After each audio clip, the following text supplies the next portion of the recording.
하나님께서 저와 여러분에게 주시는 말씀은 누가복음 15장 25절에서 28절 말씀으로 집안의 탕자 이러한 제목으로 하나님의 말씀을 선포하겠습니다. 이 말씀이 선포될 때 성령님의 역사하심으로 저와 여러분 모두에게 하나님의 크신 은혜가 함께 하시기를 바랍니다. 인터넷 신문에 그 기사에 이런 내용이 있습니다. 제목은 현대판 의로운 형제 이야기. 아마 좀 꽤 오래됐는데 2015년인가 그때요. 한강대교에서 서로 모르는 두 사람이 그 한강대교 위에 올라가서 같은 시간에 자살 소동이 일어난 일이 있었습니다. 한 사람은 서울의 그 장위동이라고 하는 곳에 사는 김 씨라고 하는 분인데 38살이고요.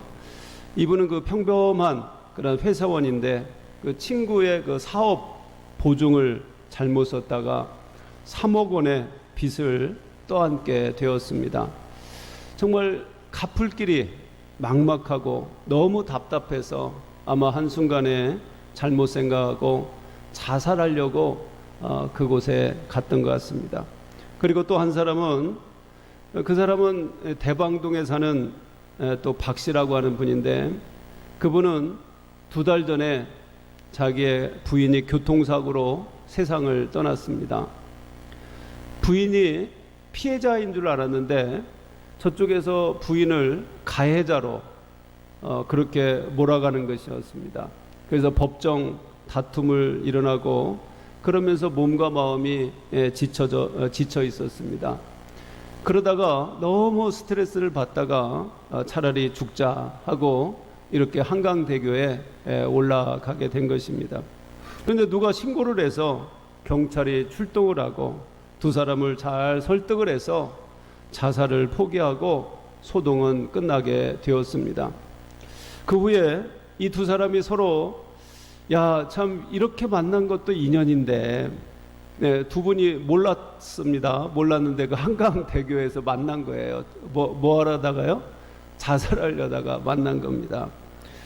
그래서 또 어떻게 공교롭게도 같은 시간에 그렇게 자살하려고 올라갔다가 그렇게 만나게 되었던 것입니다. 그래서 우리 서로 이것도 인연인데 우리 동병상련인데 우리 친하게 지내자 이렇게 하고 나이도 거의 비슷해서 같은 형제끼리 형제같이 그렇게 살기로 했던 것입니다.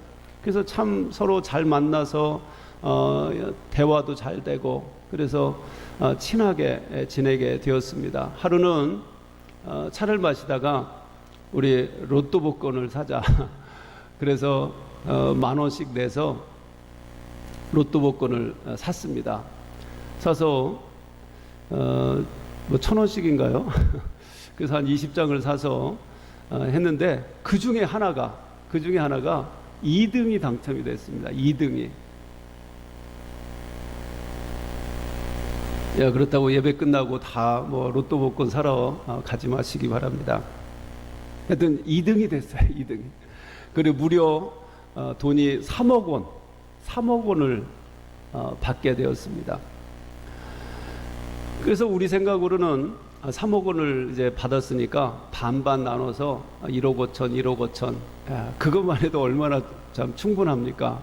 그래서 그렇게 했으면 좋겠다 이렇게 생각이 되는데 이분들의 생각은 다릅니다. 이 두 사람은 너무 친해서 이 돈이 당신에게 필요한 거지 나에게는 필요하지 않다 이렇게 서로 양보하는 것이었습니다. 정말 형제보다 더 가깝게 된 거죠. 근데 이제 복권을 가진 이 김 씨가 이 박 씨에게 편지를 씁니다. 그리고 이 박 씨의 집에 주면 안 받으니까 그 우체통에다가 편지하고 그 로또 복권을 이제 넣으면서 당신은 아까 아내가 죽었다고 했지 않습니까? 교통사고로. 그래서 당신은 아내도 없고 아이들을 키워야 되니까 이 돈으로 당신이 잘 살아라고 그렇게 해서 그 박 씨에게 보냈던 것입니다. 그걸 받은 이 박 씨는 어떻게 했습니까? 그 박 씨는 또 답장을 써서 김 씨의 집에 가서 또 그 우체통에다가 넣는 것입니다. 내 마음을 이해해 달라고. 그래도 나는 그 잘 살 수가 있는데 당신은 이 아이들을 데리고 또 아까 보증을 잘못 써서 3억 원을 빚졌다고 했잖아요. 그러니까 딱 맞잖아요. 그러니까 야, 이걸 가지고 빚을 갚고 이제 살으라고 이러면서 그 또 김 씨에게 또 이렇게 서로 이렇게 미루게 되는 것입니다. 이렇게 주거니 받거니 서로 왔다 갔다 안 받는다고, 서로 안 받는다고 이러는 겁니다. 그래서 몇 번 왔다 갔다 하다가 그 한 번은 이 김 씨가 이제 그 편지하고 그 로또 복권을 이제 그 박 씨의 집 그 빌라에다가 이제 찾아갔어요. 찾아가서 그 우체통에다가 넣는다고 하다가 잘못 넣어서 그 위층에다가, 그러니까 예를 들어서 203호인데 303호에다가 넣어버린 거예요. 술 취했는지 넣어버렸어요. 그래서 이 303호인 그 사람이 자기 이제 우체통을 이렇게 열어보니까 이상한 뭐 편지하고 로또 복권이 있는 거예요. 그래서 읽어보니까 그런 사연이 있는 겁니다. 서로 이제 당신이 가지라고 막 이러니까 그 위에 있는 사람이 이제 신문사에다가 연락을 해서 그 이야기가 이제 세상 이제 사람들에게 이제 전달되게 되었던 것입니다. 여러분 참 이런 생각을 해봅니다. 이제 얼마 있으면 또 추석이 다가오게 되는데 형제들이 모여서 복권을 샀는데 정말 이 사람들처럼 3억 원이 당첨이 됐다. 그러면 여러분 그 형제들 간에 싸움이 날까요, 안 날까요? 우리 집은 안 난다 이럴 수 있는 사람이 있겠지만 틀림없이 아마 날 것입니다. 야, 이거는 나눌 수가 없다. 내가 먼저 사자고 했으니까 다 내 거다. 아니면 그때 네가 돈이 없다고 그래서 내가 돈 빌려주지 않았냐, 내 돈으로 샀으니까 다 내 거다. 뭐 이런 식으로 여러 가지 이유를 대서 자기가 조금이라도 더 가지려고 아마 그럴 것입니다. 또한 부부간에 만약 그 로또 복권이 이제 당첨이 됐다. 뭐 30억 원, 3억 원, 뭐 10억 원, 뭐 이렇게 당첨이 됐다. 그러면 어떨까요? 아마 서로 반반씩 나눠서 그냥 헤어지지 않을까 이렇게 생각이 됩니다. 그런데 오늘 이 성경의 이야기도 이렇게 비극적으로 형이 동생을 받아들이지 못하는 그런 이야기를 해주고 있습니다.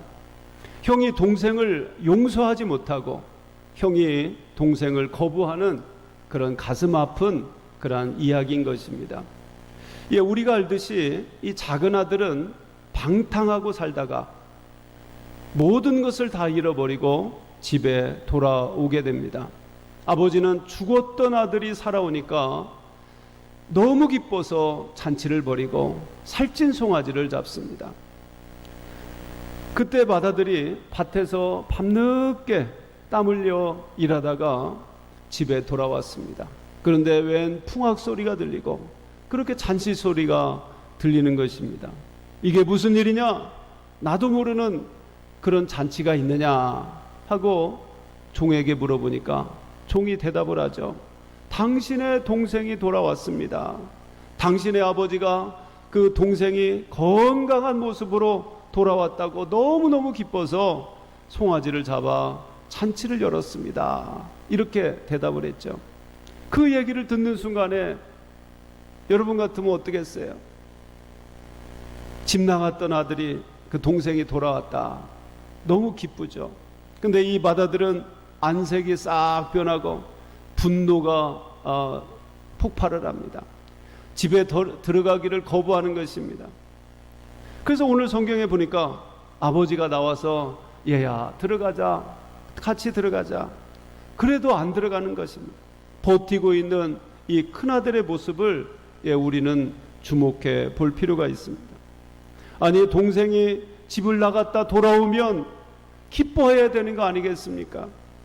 속으로는 좀 쓰라릴 수 있겠지만 저놈이 아버지의 돈을 이제 다 가지고 나가더니 다 이제 없애고 이렇게 돌아왔구나. 이런 생각 때문에 가슴이 아픈 것입니다. 그래도 동생인데, 여러분, 그래도 피부치인데 그렇게 냉정할 수가 있겠습니까? 물론 동생이 뭐 불구가 되어서 돌아왔다든지 아니면 들것에 실려서 거의 다 죽게 되어서 돌아왔다고 하면 아마 불쌍히 여기는 마음이 있을 것입니다. 그런데 동생이 건강한 모습으로 다 탕진하고 그렇게 돌아왔다. 그게 얼마나 얄미웠겠습니까? 그래도 그렇지 형이 너무 한 것 아니겠습니까? 더욱이 이 바다들은 이 아버지의 마음을 이해하지 못했던 것입니다. 아버지는 작은 아들이나 큰 아들이나 다 귀한 아들인 것입니다. 작은 아들이 죽은 줄 알았는데 살아 돌아오니까 얼마나 감사합니까? 큰 아들도 뭐 너무 귀한 아들이죠. 왜 그렇습니까? 아버지를 떠나지 아니하고 아버지 곁에서 열심히 일을 했습니다. 성실하게 살아갔습니다. 오늘 또 밭일하다가 오지 않았습니까? 얼마나 귀한 아들이겠습니까? 둘 다 이렇게 귀한 아들임에도 불구하고 형은 아버지의 마음을 이해하지 못했던 것입니다. 동생을 바라보는 이 형의 생각과는 달리 아버지는 동생을 기쁘게 영접해 주었던 것입니다. 왜냐하면 그가 회개하고 겸손하게 돌아왔기 때문에 그렇습니다. 하늘과 아버지 앞에 내가 범죄하였나이다. 나를 품꾼의 하나로 보소서 하고 돌아왔습니다. 아버지는 그래서 그를 기쁘게 맞이해 준 것입니다. 아버지는 사랑의 하나님이십니다. 아버지는 치료의 하나님이신 줄로 믿으시길 바랍니다. 근데 문제는 바로 큰아들에게 있는 것입니다. 이 큰아들은 늘 모범생이었습니다. FM이라고 하죠. 또 성실하거든요. 칭찬받는 사람이었습니다. 늘 열심히 일하는 아들이었습니다. 그래서 여러분, 오늘은 그 둘째 아들 탕자에 대해서 얘기하는 게 아니라 첫째 아들 그 맏아들에 대해서 지금 생각을 하고 있는 것입니다. 그런데 그는 그것 때문에 자신을 의롭다라고 여겼어요. 나는 언제나 성실하다. 나는 언제나 모범적이다. 나는 언제나 다 잘한다. 나는 동생하고 다르다. 나는 저놈하고 종자가 다르다. 자신이 의롭기 때문에 동생을 정죄하고 동생을 비판하고 거부하는 것입니다. 여러분, 우리가 큰아들과 바로 이 둘째 아들을 좀 비교해 보려고 하는 것입니다. 먼저 둘째 아들은 좀 정신이 산만해요. 일을 하려고 하지 않는 것입니다. 놀러갈 궁리만 하고 어떻게 하면 공짜를 얻으려고 하고 근본이 잘못된 사람입니다. 거기에 비하면 큰아들은 훌륭하죠. 그는 성실한 사람이고 집을 결코 떠나지 않았습니다. 그는 밭에서 늘 일하는 사람이었습니다. 그런데 한 가지 문제가 있는 것입니다. 그는 일하는 것은 좋은데요, 아버지와의 교제가 없는 것입니다. 식탁에서 아버지와 즐거운 대화를 하고 아버지의 마음을 알고 아버지와 교제에는 관심이 없는 것입니다. 그냥 일에만 관심을 갖고 있는 것입니다. 그래서 그는 아버지의 마음을 조금도 이해하지를 못했던 것입니다. 우리도 신앙생활하면서 이런 함정에 빠질 때가 있는 것입니다. 아버지 앞에 그 예배 드리는 그 기쁨과 감격보다는 교회에서 일하러 오시는 분들이 있어요. 목사니까 목사 일하러 오고, 또 장로님이니까 장로 일하러 오고, 집사님 또 권사님이니까 교회에 봉사하러 오시는 분들이 있어요. 일 없으면 교회에 올 일이 없는 것입니다. 여러분, 우리는 일 때문에 교회에 오는 것이 아닌 것입니다. 하나님 앞에 예배를 통하여서 영광을 돌리는 줄로 믿으시길 바랍니다. 나를 구원하시고 위로해 주시고 힘 주시고 함께 하시는 그 하나님 때문에 감사와 기쁨으로 여러분 오시고 또 사역하시고 기쁨으로 하나님 앞에 영광을 돌리시기를 주님의 이름으로 축원합니다. 그래서 이 예배의 즐거움, 이 예배의 기쁨이 없이 일만 하다 보면 십중팔구 다 시험에 들게 되는 것입니다. 왜 그렇습니까? 일하지 않는 사람들을 보면 저 사람은 교회에서 놀고 먹는다고 생각을 합니다. 저 사람은 왜 교회에 오는지 모르겠다라고 얘기합니다. 그러면서 그 사람을 정죄하고 그 사람을 판단하고 있는 것입니다. 이렇게 열심히 일하는 나를 또 왜 인정하지 않느냐고, 또 목사가 뭐 문제가 있냐고 그렇게 또 원망하는 분들이 있습니다. 그래서 오늘 이 큰아들의 문제가 바로 여기에 있는 것입니다. 열심히 일은 잘하는데 아버지와의 그 교제에 즐거움이 없는 것입니다. 그는 오직 일하는 데만 땀 흘리고 열심히 있습니다. 그렇기 때문에 그는 돌아온 동생을 기쁘게 맞이할 수가 없었던 것입니다. 그날은 종종 분노가 있습니다. 그는 모든 것이 불만스럽습니다.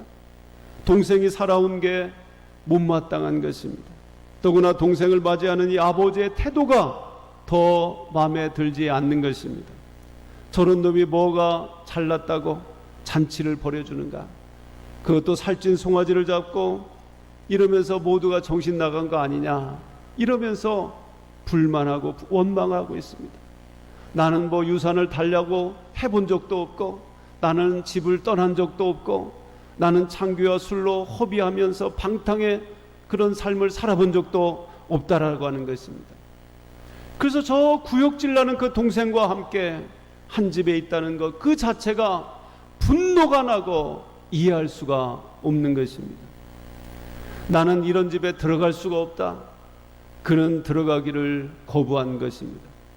문제는 큰아들이 자신의 그 의로움만 보고 있는 것입니다. 자신이 깨끗함만 드러내고 있는 것입니다.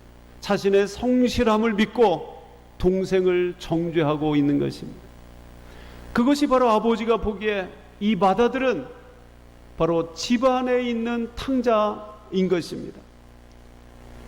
동생이 술에 취한 것처럼 맏아들은 자신의 그 의로움에 흠뻑 취해서 동생을 죄인으로 책망하고 정죄하고 있는 것입니다. 아니, 아버지가 용서한 그 동생을 왜 형이 용서하지 못하고 있습니까? 아버지가 받아들인 그 동생을 왜 형이 거부를 하고 있습니까? 이것이 하나님을 무시한 행동이 아니겠습니까? 의로우신 하나님께서 그를 용납했다고 한다면 죄 많은 나는 당연히 그 동생을 받아들여야 하는 것이 마땅한 것입니다. 여러분, 예수님께서는 산상수훈에서 형제를 욕하고 미워하는 자는 살인하는 자와 같다, 이렇게 말씀하고 있죠.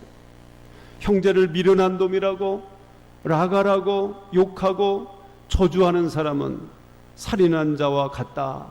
그는 지옥불에 들어가리라, 이렇게 말씀하고 있는 것입니다.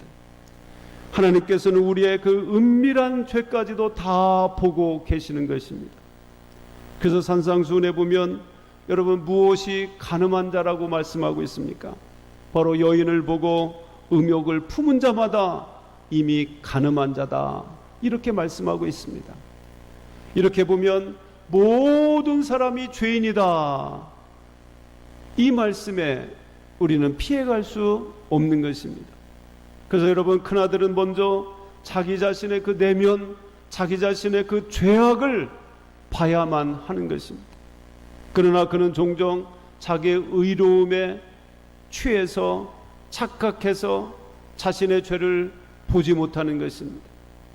여러분, 큰아들의 영성은 예수님 시대의 서기관과 바리새인의 영성이었습니다.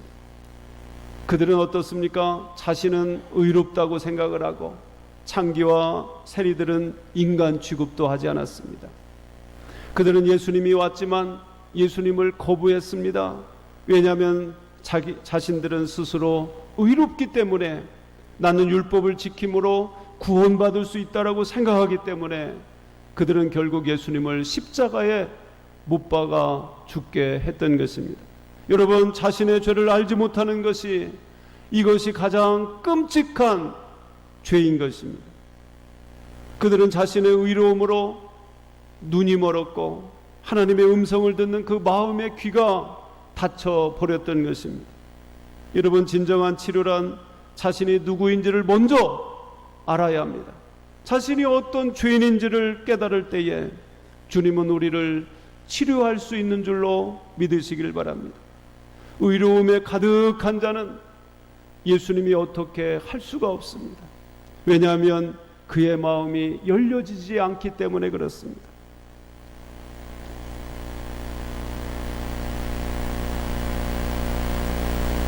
하나님께서는 우리를 치료하기 위해서 바로 예수님을 보내셨지만 사람들은 자신의 의로움으로 예수님을 거부했던 것입니다. 하나님께서는 모든 인간이 죄인임을 깨닫기를 원하셨습니다. 그리고 우리가 스스로 구원받을 수 없는 존재여 예수 그리스도 때문에 구원받을 수 있는 존재임을 알게 하기를 원하셨습니다. 그래서 예수님이 그러셨잖아요. 건강한 사람에게는 의원이 필요 없고 병든 사람에게야 의원이 필요하다. 그러고 내가 의인을 위해 온 것이 아니요 죄인을 위해서 왔다라고 말씀하고 있는 것입니다.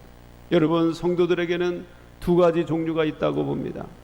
둘째 아들처럼 먼 나라에 가서 죄를 범하고 회개하고 돌아와서 하나님 앞에 무릎 꿇는 인생들이 있습니다. 하지만 큰아들과 같은 부류들도 있습니다. 밭에 나가서 열심히 일합니다. 그러나 그는 의로움으로 가득 차 있는 사람들입니다.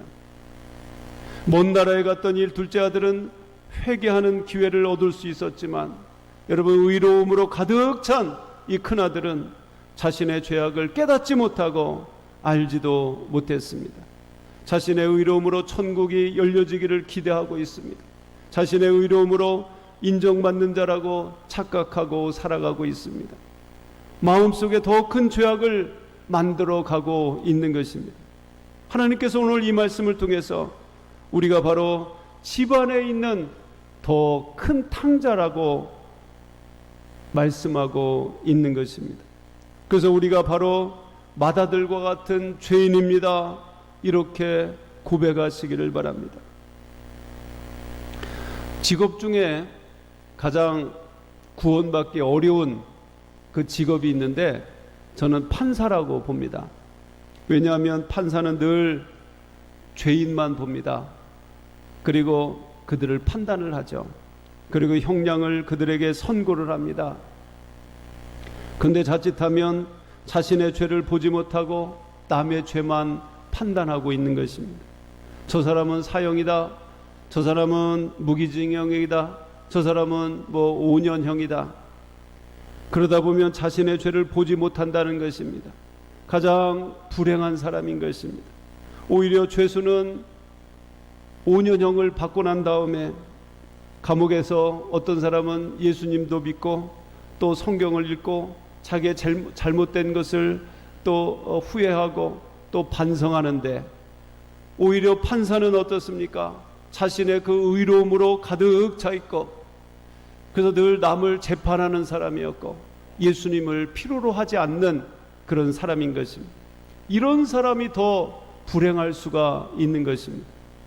우리도 신앙생활을 잘못하면 바로 이런 판사와 같은 사람이 될 수가 있습니다. 자신의 죄는 보지 못하고 남의 죄만 눈에 들어오는 것입니다.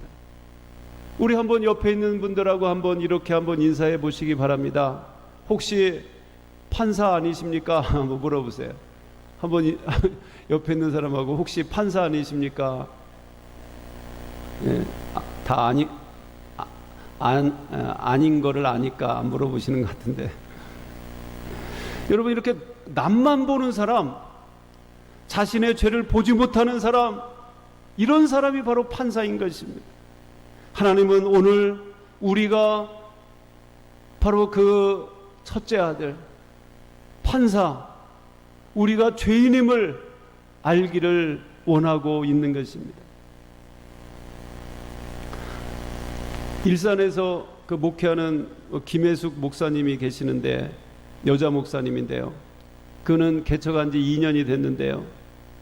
그 원래 이제 집사님이었다가 신학 공부를 하고 목사가 되셨는데, 자기가 집사 때 그 남편과 함께 이제 교회를 잘 다녔는데, 근데 이 남편이 교회 다니면서 술을 끊지 못하고 술을 즐겨 하고 있었습니다.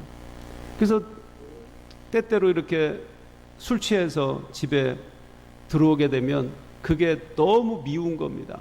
너무 미워서, 아니 일반 사람도 아니고 교회 다니면서 저렇게 술 취해서 맨날 오니까, 여러분들도 안 믿으신 그 남편들, 술 때문에 술이 왼수라고, 남편이 왼수라고 생각하셨던 분들이 있으시죠. 이렇게 이 사람은 이제 교회 다니는데도 이제 하니까 너무 미운 거예요. 그래서 정말 저렇게 술로 인생을 망치고 돌아다니는 그런 것 같이 생각이 되고, 또 마귀같이 그렇게 생각이 되는 것입니다. 그래서 면박을 주고 책망을 하고 비판을 하고, 그리고 뭐 밥도 챙겨주지도 않고 서로 정말 이렇게 따로따로 사는, 이렇게 살게 되는 것입니다. 그런데 그가 이제 교회에서 기도원에 갔어요. 기도원에서 정말 뜨겁게 기도하고 말씀을 듣고, 그러다가 성령님께서 그의 마음에 회개의 영을 부어주시는 것입니다. 하나님이 그 집사님을 책망하고 있습니다. 아무개야, 내가 보기에는 오히려 네가 더 큰 죄인이다, 네가 더 불의하다 하면서 하나님이 그를 막 책망하면서, 그는, 네 남편은 내 아들인데 내가 그 아들을 받아줬는데 너는 왜 그 아들을 그렇게 이제 책망하고 그렇게 비판하냐 하면서 호되게 하나님이 그를 나무래 하시는 것입니다. 그래서 그 여인은 정말 대성통곡하면서 회개의 눈물을 흘리면서 통에 자복하게 되었습니다. 그래서 집에 돌아와서 퇴근한 남편의 손을 붙잡고 무릎을 꿇고, 여보 미안하다고, 내가 기도하다가 하나님이 당신보다 내가 더 큰 죄인이라고 말씀하셨다고, 그것도 모르고 매일 당신을 정죄하고 당신을 비판했다고, 용서해달라고 하면서 남편에게 빌었습니다. 그랬더니 남편이 오히려 그게 아니라고, 내가 지금까지 정말 신앙생활도 바로 못하고 이렇게 정말 술에 취해서 그렇게 살았다고 하면서 용서해달라고, 그렇게 해서 서로 화해하고 아름다운 그런 부부관계가 되었다라고 하는 것입니다. 우리도 자칫하면 다른 사람들에게 분노하기가 쉽습니다. 저 사람은 왜 그런가, 저 사람은 이거 못하고 저거 못하고 하면서 내가 보기에는 뭐 틀렸다고 생각하면서 그를 정죄하기가 쉬운 것입니다. 그러나 주님은 그것을 기뻐하지 않는 줄로 믿으시길 바랍니다. 오늘 내가 하나님 앞에 고백하셔야 하는 것입니다.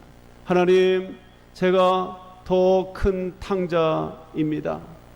제가 남을 판단했고 남을 정죄했고 나의 죄를 보지 못하는 어리석음이 있었습니다. 하나님, 저를 용서해 주시옵소서. 이럴 때 우리는 하나님의 용서와 치유하심을 경험하게 될 줄로 믿으시길 바랍니다. 우리 사랑하는 성도 여러분, 오늘 마다들은 동생을 영접하지 못했습니다. 오히려 그를 거부하고 그를 정죄하고 자신의 의로움으로 도취되어 있었던 것입니다. 여러분, 우리도 그럴 수가 있는 것입니다. 우리가 큰아들이 될 수가 있는 것입니다. 여러분, 가족이나 성도들을 비판하지 마시기를 바랍니다. 비판한다고 여러분 변화되지 않는 것입니다. 비판하다가 하나님 앞에 죄를 더 범하게 되는 것이죠. 여러분, 허물은 덮어주시기를 바랍니다. 용서해 주시기를 바랍니다. 그럴 때 여러분의 삶이 오히려 천국이 되는 것입니다. 비판하면 여러분의 마음이 지옥이 되는 것이고, 여러분 그들을 용서하고 그들을 받아주올 때, 허물을 덮어줄 때 여러분의 마음이 천국이 되는 것입니다. 오히려 여러분이 집안에 있는 더 큰 탕자임을 여러분 깨달으시기를 바랍니다. 그래서 이제는 남을 비판하지 않고 내가 받은 죄사함의 그 은혜가 너무나 큽니다. 내가 받은 은혜가 너무나 크고 감사합니다. 이러면서 천국의 삶을 누려가며 사시기를 주님의 이름으로 축원합니다. 기도하겠습니다. 하나님 아버지, 집 나간 둘째 탕자를 우리가 바라보고 비판하고 심판했습니다. 그들을 정죄하고 원망하고 불평했습니다. 하나님, 그러나 우리가 집안에 있는 더 큰 탕자임을 고백합니다. 내가 의롭다고, 내가 잘났다고, 나는 죄가 없다고 하나님을 필요로 하지 아니하고 받은 은혜를 기억하지 못하고 용서함을 기억하지 못하고 그렇게 살아왔던 탕자임을 하나님 고백합니다. 아버지 하나님, 이제 더 이상 비판하지 않게 하여 주옵소서. 남의 허물을 들춰내지 않게 하여 주옵소서. 하나님, 그들을 용서하는 마음 있게 하시고 사랑의 마음을 갖게 하여 주옵소서. 하나님을 따라가게 하시고 말씀을 따라 사랑의 마음, 거룩한 삶을 살아갈 수 있도록 하나님 역사하여 주시옵소서. 늘 아버지 하나님 회개하는 마음으로 돌아오게 하시고 하나님의 은혜와 사랑 가운데 감사하며 살아갈 수 있는 복된 은혜가 있게 하여 주시옵소서. 감사드리며 사랑 많으신 예수님의 이름으로 기도하옵나이다. 아멘.